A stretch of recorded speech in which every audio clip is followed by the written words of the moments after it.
యజ్ఞం తర్వాత మనము కొన్ని వైదిక సిద్ధాంతాలు, శాశ్వత సత్యాలు నేర్చుకుంటున్నాం. ఇటువైపు తిరగండమ్మా.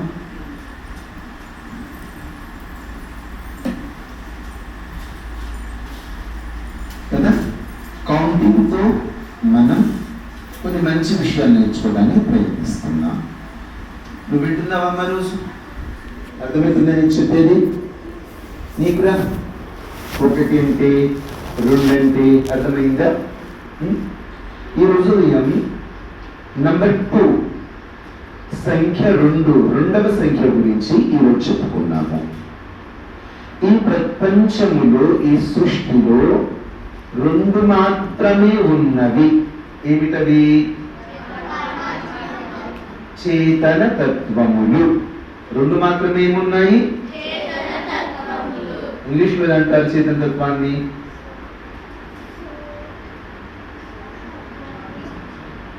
ఎలా అంటారు? Conscious beings. కాన్షియస్ బీయింగ్స్ చేతన తత్వాన్ని కలిగి ఉన్నది 2. ఆ 2 ఏమిటేమిటి? పరమాత్మ, జీవాత్మ. పరమాత్మ, జీవాత్మ. ఉదయం ఏమని చెప్పాను? కొంతమందికి భ్రమ కలుగుతుంది, నేనే పరమాత్మ అని. మనం పరమాత్మలమా? పరమాత్మ ఎంతమంది? ఒక్కడే కదా. మరి మనమందరం ఎంతమంది ఉన్నాము? చాలా మంది ఉన్నాము. మన పరమాత్మ ఎలా కాగలం? కాదు. కాబట్టి మనం ఆత్మ మాత్రమే. మనం ఎవరం? ఆత్మ. మనం ఎవరం? ఆత్మ మాత్రమే. కొంతమంది ఏమంటున్నారు?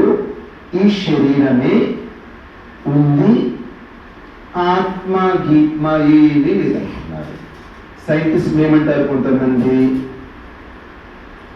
అయ్యో, ఈ ఆత్మ ఎక్కడ ఉంది? అసలు ఆత్మ ఏమీ లేదు, ఈ శరీరమే మొత్తము.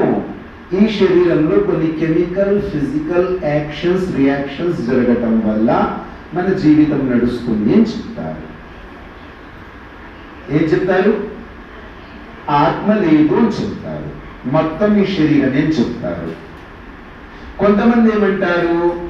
మనమే దేవుళ్ళమని చెప్తారు. కొంతమంది ఏమని చెప్తారు? మనమే దేవుళ్ళమని చెప్తారు. కాబట్టి ఈరోజు ఒక 2-3 వాక్యాలు మీకు నేర్పుతాను, మీరు నేర్చుకోండి. అందరు సరిగా కూర్చోండి.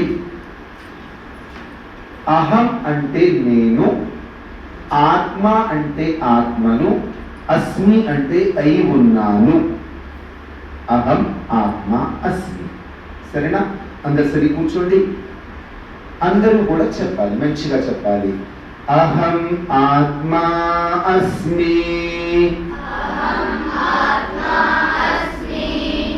అహం ఆత్మా అస్మి.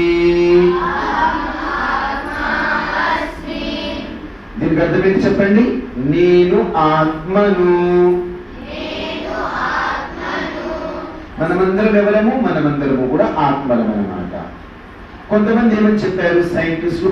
కాదు, ఆత్మ అనేది ఎగ్జిస్ట్ చేయదు, ఈ బాడీనే మనమని చెప్పేస్తారు. మీకేమనిపిస్తుంది? బాడీ మీద? మీరు అంటే మీ బాడీనా? శరీరం కాదు కదా. కాబట్టి చెప్పండి, అహం ఆత్మా అస్మి.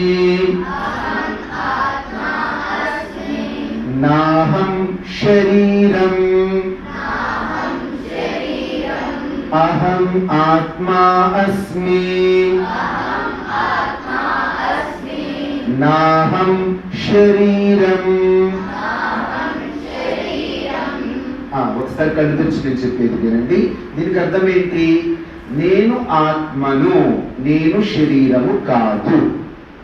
నాహం శరీరం అంటే ఏంటి? నేను శరీరాన్ని కాదు. నేను శరీరాన్ని కాదు. మరి నేనెవరిని? ఆత్మను, ఒక చైతన్య తత్వాన్ని, ఒక ఆత్మను. కొంతమందికి ఎలా భ్రాంతి కలిగిందంటే నేనే బ్రహ్మ అని చెప్పేస్తారు. అహం బ్రహ్మాస్మి అంటారు, నేనే బ్రహ్మ అంటారు. మీరు దేవుళ్ళ చెప్పండి? దేవుడు కాదు కదా. మీరు సృష్టిని సృష్టించగలరా?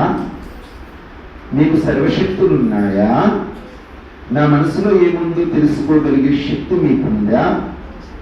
ప్రాణులకు జీవం పోసే శక్తి మీలో ఉందా? దూరాన ఉన్న విషయాలు తెలుసుకోగలిగే శక్తి మీకుందా?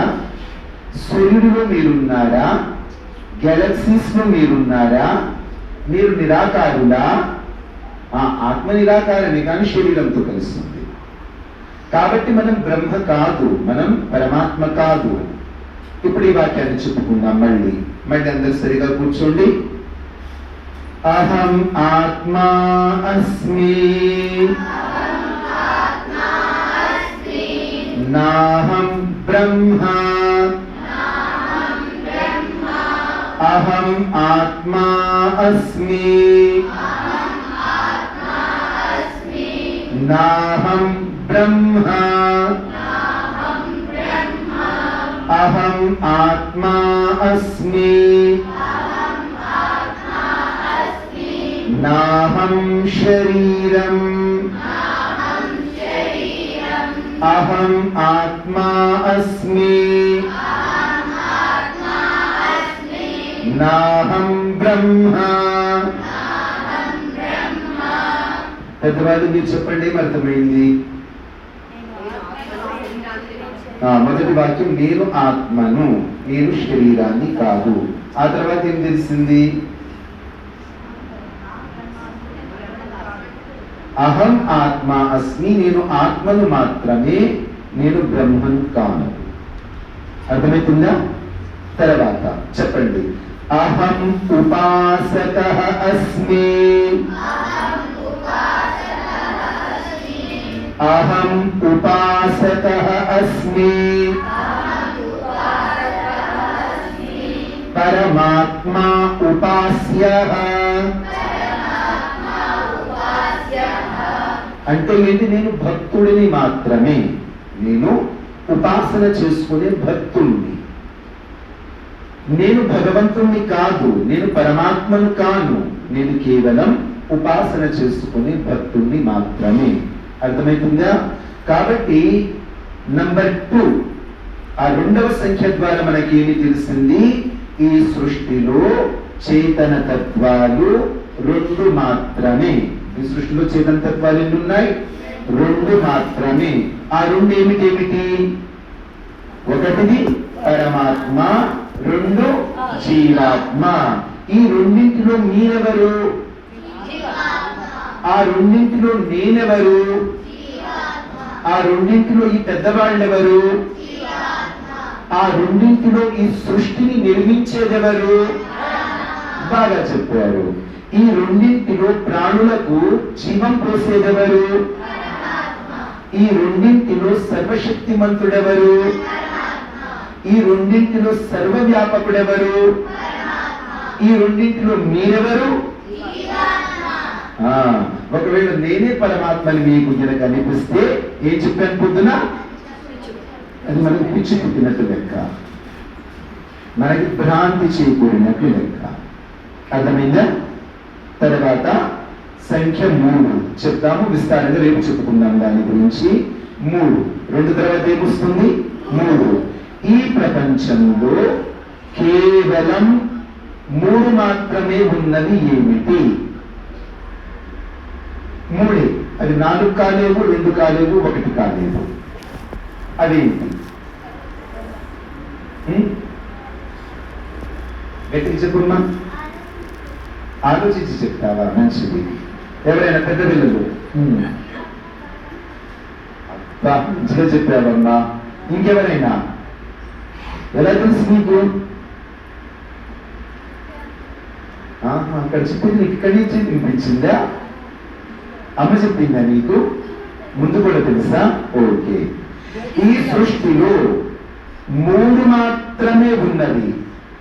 వాటిని 4గా లెక్క వేయలేము, వాటిని 2గా లెక్క వేయలేము. 3 గాని వాటిని లెక్క వేయాలి. ఆ 3 ఏమిటి? చెప్పండి. పరమాత్మ, జీవాత్మ, ప్రకృతి. పరమాత్మ, జీవాత్మ, ప్రకృతి. ఈ సృష్టి మొత్తం 3 ఉన్నాయి, ఇంకా 4 వస్తువులు లేదు. ఈ సృష్టి మొత్తంలో ఈ మూడే ఉన్నాయి, 4 వస్తువు లేదు. కాబట్టి 3 మాత్రమే ఉన్నటువంటివి పరమాత్మ, జీవాత్మ మరియు ప్రకృతి. ఇందులో 2 చేతనాలు. పరమాత్మ, జీవాత్మ చేతనం కలిగి ఉన్నటువంటి తత్వాలు. చేతనం లేనటువంటి తత్వం ఏంటి? ప్రకృతి. ప్రకృతి ఎంత మంచిగా ఉన్నా, ఎంత ఆహ్లాదకరంగా ఉన్నా, ఎంత ఉపయోగకరంగా ఉన్నా దానికి చైతన్యం లేదు. దానికి చైతన్యం లేదు. ఈ కుర్చీ ప్రకృతితో చేయబడింది. ఇప్పుడు ఈ కుర్చీతో ఒకసారి మాట్లాడదామా? ఓ కుర్చీ, హే పలకవు, పలుకుతుంది కుర్చీ. కావ్యశ్రీ చూడు, రెస్పాన్స్ వస్తుంది. కుర్చీ, ఏ ఒక్కసారి విన్న మాట ఇంకో కొరత చెప్తున్నా, వింటుందా? ఎందుకని? చైతన్యము లేదు. చైతన్యము లేదు. అబ్బా ఎంత మంచి కూర్చున్నా, గట్టిగా ఉంది, మంచిగా పనిచేస్తుంది, సంతోషపడుతుందా? ఎందుకని? చైతన్యం లేదు. ఏ కూర్చి నేను నిలబడతా, కోపం వచ్చిందా? ఎందుకని? చైతన్యం లేదు. దీనిలో ఫీలింగ్స్ లేవు, దీనిలో చైతన్యం లేదు. ప్రకృతిలో కాన్షియస్నెస్ ఉండదు, ప్రకృతిలో ఫీలింగ్స్ ఉండవు, ప్రకృతిలో థాట్స్ ఉండవు, దానికి చైతన్యం లేదు. ఈ విధంగా ఈ సృష్టి మొత్తంలో చైతన్య తత్వాలు 2, పరమాత్మ, జీవాత్మ. చైతన్యము లేనటువంటి తత్వము 1, ప్రకృతి. ఆ ప్రకృతితో తయారు చేసినటువంటి ప్రతి వస్తువు, దానికి చైతన్యం లేదు. ఈ విధంగా ఈ సృష్టి మొత్తంలో 3 మాత్రమే ఉన్నాయి. మన 4వది భూతం, 5వది పిశాచం, 6వది ప్రేతం, 7వది శాకిని, 8వది ఢాకిని అని తయారు చేసుకోవద్దు. 3 పరమాత్మ, జీవాత్మ, ప్రకృతి. చేతన పరమాత్మ, చేతన జీవాత్మ, జడ ప్రకృతి. జడ ప్రకృతి అంతే.